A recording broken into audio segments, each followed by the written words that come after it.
today we have with us Jamshed Kama sir, senior advocate. Sir, how was your interaction with Guruji and what are your thoughts on his legal ideology? I find he's a very intelligent person. He has a lot of ideas. Some of the ideas I don't agree with, but that's part of life. And he knows a lot of law. I was pulling his leg and telling him that you should have stopped being a Guruji and become a lawyer instead. He's got quite good in his law. And he can hold his own. He can argue with me.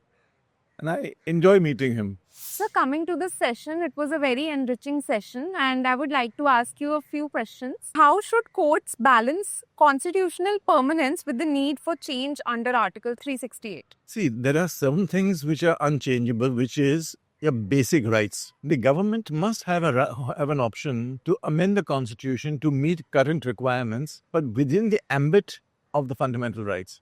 You know, when Keshav Nandi Bharati was being argued, Justice Khanna, I think it was, who made the difference. Yes. What he said was that the right to amend is undoubtedly there under 368. But amend does not mean abrogate. So when you talk of 368, what you're saying is that you can amend the constitution to meet the needs of the time, but you cannot abrogate its fundamentals. Amendment means alter, not cancel. So under 368, government is free to do what it wants. And from time to time, the government may feel like abolishing all, like they just now in labor, they've introduced 4 new labor statutes and abolished a whole lot of others. Right. So that must be available to government. So does reading the spirit of the constitution risk subjectivity or is it essential to preserving constitutional identity?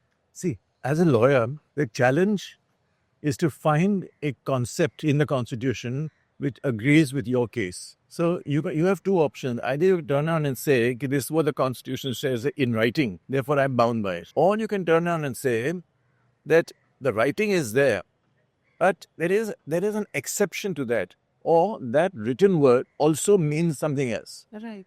So therefore, the object of interpretation is to carry the constitution forward, carry law forward. I mean, I always tell my juniors that there are 2 kinds of lawyers. One who will follow the law. Right. And the other who will make the law. So that is what is interesting in the law. Make the law. So now I'll come to a short rapid fire where I'll ask the questions and I'll expect an instant answer. The Constitution, enduring framework or evolving document? Evolving document.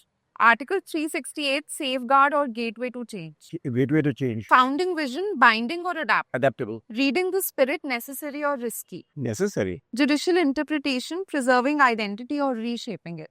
Difficult to answer because you preserve the identity in the sense that you look at what the law is. But the idea of any interpretation is to understand the concept behind the written word and then take that concept further. Thank you so much, sir.